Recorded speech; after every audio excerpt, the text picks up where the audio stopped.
স্বাগত আরো একবার দেখছেন বাংলাদেশ এখন। স্যার, বিরতির আগে আপনার কাছে আমি প্রশ্ন করেছিলাম যে বিএনপির রাজনীতি এখন আসলে কোন দিকে যাচ্ছে, সেই প্রসঙ্গে আপনি বলছিলেন। বিএনপির রাজনীতি কোন দিকে যাচ্ছে, কারণ আমরা একটি হরতাল এবং একটি সমাবেশ, এই দুটো ঘটনা আমরা লক্ষ্য করলাম। এর আগে আমরা বিএনপি থেকে বলে আসছে তারা বড় ধরনের আন্দোলনে যাবে, কিন্তু যদিও তারা যাওয়ার অনেকবারই বলেছে কিন্তু সেটা আসলে সেভাবে তারা যেতে পারেনি। বাট এখন আমরা দেখছি যে তারা একটি হরতালের মাধ্যমে এবং একটি সমাবেশের মাধ্যমে তারা আন্দোলনের দিকে যেতে চাচ্ছে। তো এটি আমার মনে হয় যে কারণ যেই ধরনের রাজনৈতিক পরিস্থিতি তারা 5 জানুয়ারির আগে চিন্তা করেছিল সেটি কিন্তু এখন নেই। ফলে এই যে নতুন প্রেক্ষাপটে বিএনপিকে তারা আন্দোলনকে শক্তিশালী করা এবং সবচেয়ে বড় কথা তাদের যে যারা সমর্থক বা যারা কর্মী বাহিনী তাদেরকে চাঙ্গা রাখাটা একটা বড় দায়িত্ব। আসলে আন্দোলন কেন করতে পারছে না, দুর্বলতাটা কোথায় আপনার কি মনে হয়? না, দুর্বলতা হচ্ছে একটা হচ্ছে আন্দোলনের পরিবেশ। কারণ এখন সরকার একটা নতুন ম্যান্ডেট নিয়ে ক্ষমতায় এসছে এবং এই ম্যান্ডেটটিকে আপনার মানে শুরুতে যতটা দুর্বল মনে হয়েছিল এখন কিন্তু সেরকম না।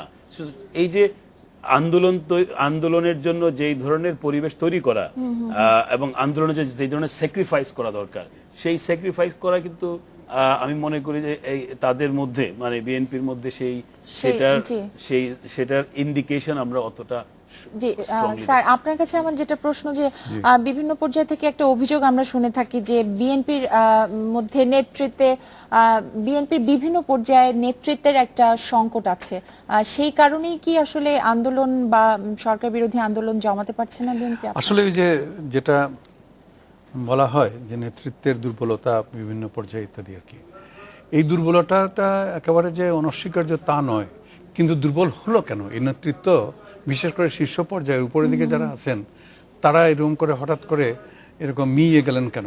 তার প্রধান কারণ হচ্ছে কিন্তু সরকারের এই নিপীড়ন বা নিবর্তনমূলক যে সমস্ত আচরণ, সেটা আপনি কারো বিরুদ্ধে যদি 30-40টা মামলা দিয়ে রাখেন এবং বেরোলে পরে গ্রেপ্তার করা হবে এরকম হুমকি দিয়ে এখন শেষ পর্যন্ত বলা হচ্ছে যে ইয়েতে, সেটা একটা কারণ।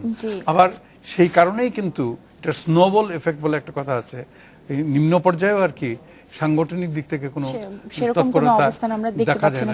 স্যার, আরেকটা বিষয় যেতে চাই, আমার হাতে সময় খুব কম। আপনি যেটা শুরুতে একবার বলছিলেন প্রধানমন্ত্রী সফর প্রসঙ্গে যে এত বড় বহর, সেখানে একজন আছেন সচিব যিনি যার মুক্তিযোদ্ধা সনদ বাতিল হয়ে গিয়েছে, স্বাস্থ্য মন্ত্রণালয়ের একজন সচিব। সেই প্রসঙ্গে গতকাল সুরঞ্জিত সেনগুপ্ত ক্ষোভ প্রকাশ করে বলেছেন যে তাদের বিষয়ে উচ্চতর পর্যায়ে আইনানুগ ব্যবস্থা নিতে হবে। তিনি বলেছেন যে প্রধানমন্ত্রী দিনরাত কাজ করছেন, দেশকে এগিয়ে নিয়ে যাচ্ছেন, আর আপনারা মজা মারবেন তা তো হয় না। আপনার কারা মজা মারবেন? মানে আমলারা যদি এখন বিড়াল না পুষতে পারে, কালো বিড়াল যদি না পুষতে পারে, তাহলে তো মজা মারার জন্য প্রধানমন্ত্রীর সঙ্গে কেন অন্য যে কোনো মন্ত্রীর সঙ্গে বিদেশ যাওয়ার একটা সুযোগ নিতে পারে।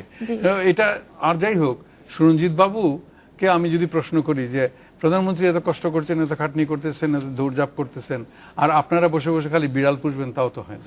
স্যার, আপনি কি মনে করেন যে দুর্নীতির অভিযোগে মন্ত্রিত্ব হারানো একজন কি এই কথা বলতে পারেন কিনা? না, উনি তো মূলত রাজনীতিবিদ। জি, এখন মন্ত্রিত্ব হারিয়েছেন বা ওনার বিরুদ্ধে অভিযোগ ছিল সেটা একটা, কিন্তু রাজনীতিবিদ হিসেবে বাংলাদেশের যে প্রেক্ষাপট সেখানে অনেক কথাই বলতে পারেন এবং সেটা বলেছেন। আরেকটা বিষয় তিনি বিএনপি নেতাদের উদ্দেশ্যে বলেছেন যে হরতাল করলে হবে না, সুপ্রিম কোর্টে বা হাইকোর্টে যান, তাহলে হয়তো আপনাদের সমস্যার সমাধান হতে পারে। ওনার এই প্রেসক্রিপশন কি বিএনপি গ্রহণ করা উচিত? না, উনি তো একজন আইনজীবী, তো এইজন্য এই প্রেসক্রিপশনটা বোধহয় দিয়েছেন এবং আশা করছেন যে তাকেই হয়তো আইনজীবী হিসেবে নিয়োগ করা হবে। স্যার, তাতে কি বিএনপি লাভ হবার কোনো সম্ভাবনা আছে? না, এটা লাভ লোকসানের বিষয় না, এটা তো আসলে বিএনপি নির্ধারণ করবে বিএনপি কি ধরনের রাজনীতি করবে, কি ধরনের পদক্ষেপ নেবে। এটি অন্য একটা দলের তার বক্তব্য সেটা অনুসরণ করে তার লাভ ক্ষতির বিষয়টা। তবে অবিলম্বে যদি দুইটি দলই যদি অবিলম্বে এই সমস্যার সমাধানের জন্য যদি যৌথ প্রয়াস না নেয়, যদি একত্রে না বসে এবং এটা সমস্যা না, তাহলে পরে সমস্ত জাতি দুর্ভোগের দিকে যাচ্ছে, আরো বেশি যাবে, এবং এর জন্য দুই দলকে একদিন জবাবদিহি করতে হবে। আপনাদের দুজনকে অনেক ধন্যবাদ আমার সাথে যোগ দেওয়ার জন্য। এই ছিল বাংলাদেশে এখনের আজকের আয়োজন। দেখা হবে আগামীকাল একই সময়। শুভরাত্রি।